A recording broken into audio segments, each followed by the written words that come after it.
जब भी आप किसी रूम में एंटर करते हो तो लोग सबसे पहले क्या नोटिस करते हैं? आपके एक भी शब्द बोलने से भी पहले आपकी बॉडी लैंग्वेज, और इसी से डिसाइड होता है कि आपको लोग नोटिस करेंगे या इग्नोर। लेकिन आपको पता ही नहीं है कि ये वर्क कैसे करता है। अभी मैं आपको 2 वीडियो क्लिप्स दिखाऊंगा। एक क्लिप में परफेक्ट बॉडी लैंग्वेज का यूज होगा और दूसरे में नहीं, और डिफरेंस आपको खुद ही पता चल जाएगा। Here to talk about the core vocal foundations of great communication. It's vital that you learn to apply the things you learn, otherwise you will not be able to amplify them. जैसा कि तुमने देखा, यहाँ पर किसी भी body language का use नहीं किया गया। अब सेकंड क्लिप देखो। Hi, great to see you all. I'm so excited to take you through some of the core vocal foundations. And as we deep dive and we apply these, it will help you amplify them. Difference आपके सामने था। दोनों ही clip में person वही था, लेकिन एक में बॉडी लैंग्वेज का यूज करा गया और दूसरे में नहीं, जिसकी वजह से पहले क्लिप में पर्सन अनकॉन्फिडेंट और नर्वस दिख रहा था, लेकिन दूसरे क्लिप में उसी स्पीच को एक परफेक्ट बॉडी लैंग्वेज के साथ डिलीवर किया गया तो वो पावरफुल, कॉन्फिडेंट और एनर्जेटिक लग रहा था। इसीलिए इस वीडियो में हम हाई कॉन्फिडेंट, अल्फा मेल और हाई स्टेटस लोगों के बॉडी लैंग्वेज डिकोड करने वाले हैं, जिसे यूज करके आप भी एक पावरफुल पर्सनैलिटी बिल्ड कर पाओगे, ताकि आगे से कोई भी आपको इग्नोर करने की हिम्मत ना कर सके। लेकिन लास्ट स्टेप को मिस मत करना, क्योंकि उस स्टेप के बिना आप एक भी स्टेप को प्रॉपरली अप्लाई नहीं कर पाओगे। लेकिन उससे पहले स्टेप 1, वॉकिंग। जब भी आप किसी रूम में एंटर करते हो तो लोग आपकी बॉडी लैंग्वेज में सबसे पहले जो चीज नोटिस करते हैं वो है आपकी वॉकिंग स्टाइल। फर्स्ट इंप्रेशन में लोग सबसे पहले आपकी वॉक को नोटिस करते हैं। अपने वॉकिंग को परफेक्ट बनाने के लिए आपको कुछ स्टेप्स को फॉलो करना होगा। First, walking with high head. Animal kingdom के सबसे पावरफुल और डोमिनेटिंग लॉयन एंड टाइगर जब भी चलते हैं तो उनका हेड और आई एकदम स्ट्रेट पोस्चर में होता है। ऐसे ही जितने लीडर्स होते हैं, पावरफुल लोग होते हैं, वो कभी भी अपनी नजर झुका कर नहीं चलते। बहुत सारे लोग होते हैं जब वो चल रहे होते हैं तो नजरें झुका लेते हैं, वो किसी को फेस नहीं कर पाते, और ये चीज आपको बहुत नर्वस और इनसिक्योर दिखाता है। इसीलिए जब भी चलो सामने वाले को फेस करो और स्ट्रेट पोस्चर के साथ अपने हेड और आई को स्ट्रेट रखो। Second, shoulder swing. आपने हमेशा ये चीज नोटिस करी होगी कि कोई छोटा जानवर या इंसेक्ट डरा हुआ होता है तो वो खुद को छोटा कर लेता है। ऐसे ही ह्यूमंस में भी अप्लाई होता है। तो अपने शोल्डर्स को रिलैक्स रखो, उन्हें नेचुरली स्विंग करो। कभी भी अपने कंधे को अकड़ा कर या झुका कर मत चलो, ये तुम्हारा इंप्रेशन खराब करता है। जैसे एक हाई कॉन्फिडेंट अल्फा फीमेल चलते वक्त अपनी हिप्स की वाइड मूवमेंट करती है अपनी फेमिनिटी दिखाने के लिए, और एक हाई वैल्यू सिग्मा मेल अपने शोल्डर स्विंग करता है अपनी मैस्कुलिटी दिखाने के लिए। Third, walking speed. बहुत सारे लोग ऐसे चलते हैं जैसे उनके पीछे पुलिस पड़ गई है। वहीं पर कुछ लोग ऐसे होते हैं जो इतना स्लो चलते हैं जैसे उन्हें कुछ काम ही नहीं है। लेकिन आपको ये अवॉइड करना है। आपको ऐसे चलना है जैसे आप ज्यादा स्लो भी नहीं चल रहे हो और ना ज्यादा फास्ट, बल्कि एक मीडियम रेंज के साथ चलना है। आपको इस तरह से स्टेप्स लेना है जैसे हर चीज आपके कंट्रोल में हो। Fourth, open hand. बहुत सारे लोग जब भी चलते हैं तो अपने हाथों को पॉकेट्स में डाल लेते हैं। ये चीज आपको डरा हुआ फील करवाती है। एक लीडर हमेशा अपने हाथों को वाइड रखता है। तो करना क्या है, जब भी चलो अपने हाथों को कंट्रोल में रखो, हाथों को नेचुरल मूव होने दो, और अपने हाथों को पॉकेट्स में डालना चाहते हो तो एक हाथ डालो और एक बाहर रखो। ये स्टाइल तुम्हें कॉन्फिडेंट और अट्रैक्टिव दिखाएगा।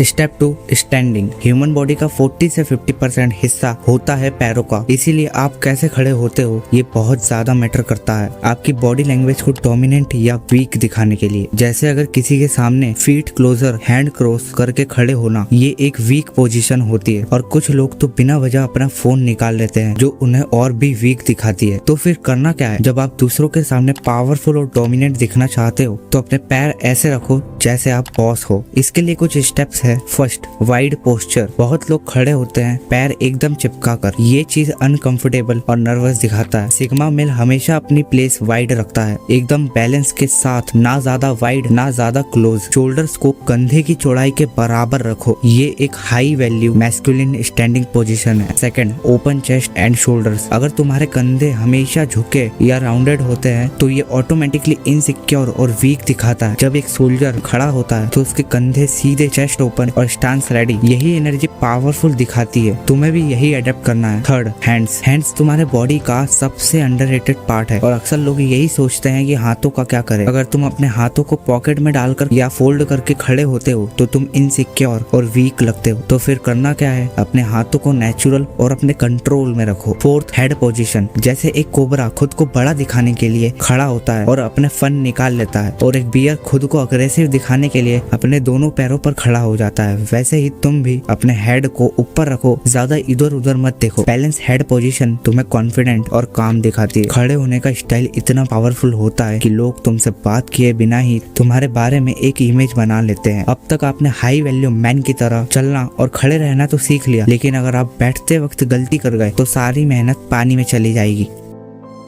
Step 3, sitting. बैठते वक्त लोग सबसे पहले आपको देखते हैं कि आप किस तरह से बैठे हो, एक लीडर की तरह या एक वीक पर्सन की तरह। बैठते वक्त भी आप ऐसे बैठो जैसे आप वहाँ के किंग हो, बिल्कुल रिलैक्स एंड कॉन्फिडेंस के साथ। और इसे करने के लिए आगे 2 पॉइंट्स है। First, seat claim. अपना सीट क्लैम करना आना चाहिए। बहुत लोग कुर्सी पर बैठते वक्त बिल्कुल चिपक कर बैठ जाते हैं जैसे उन्हें परमिशन मांगनी हो। ये इनसिक्योरिटी दिखाता है। सेलिब्रिटीज और सिग्मा मेल्स ज्यादा से ज्यादा स्पेस ऑक्यूपाई करते हैं। जहाँ भी बैठो अपने हाथों को थोड़ा फैला कर बैठो, अपने पैर को हल्का सा वाइड रखो, ज्यादा नहीं। ये दिखाता है कि तुम कंफर्टेबल हो और वहाँ के लीडर हो। जितने भी हाई स्टेटस लोग होते हैं वो बैठते वक्त ज्यादा स्पेस को कवर करते हैं। Second, back straight. बहुत लोग बैठते वक्त ज्यादा झुक जाते हैं, अपनी स्पाइन बेंड कर लेते हैं। ये तुम्हें वीक और लो एनर्जी दिखाता है। बैक स्ट्रेट रखो, ना ज्यादा झुकाओ ना ज्यादा सीधा जैसे मिलिट्री पनिशमेंट हो। स्ट्रेट एंड रिलैक्स और अपने कंट्रोल में रखो। ये तुम्हें एक काम कॉन्फिडेंस देती है जो तुरंत नोटिस होती है। अब तुम परफेक्ट तरीके से बैठना तो सीख गए, लेकिन अगर आपने अपने हाथों को गलत जेस्चर में बना लिया तो सारा खेल वहीं खत्म हो जाएगा।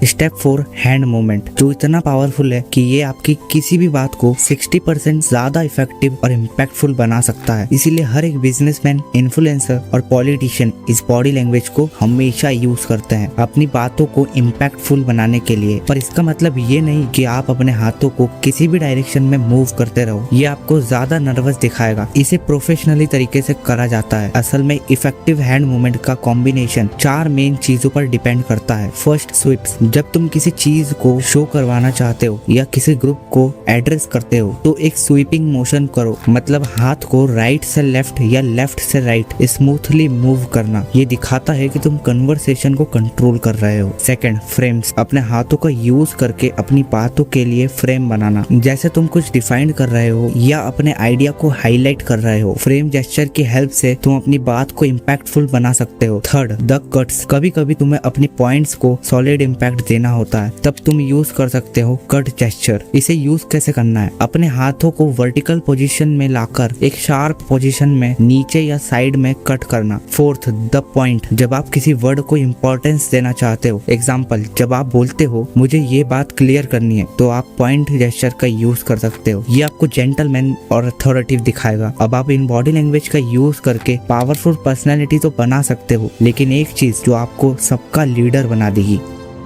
Last step, be a leader. ये समझने के लिए मैं तुम्हें एक वीडियो दिखाता हूँ।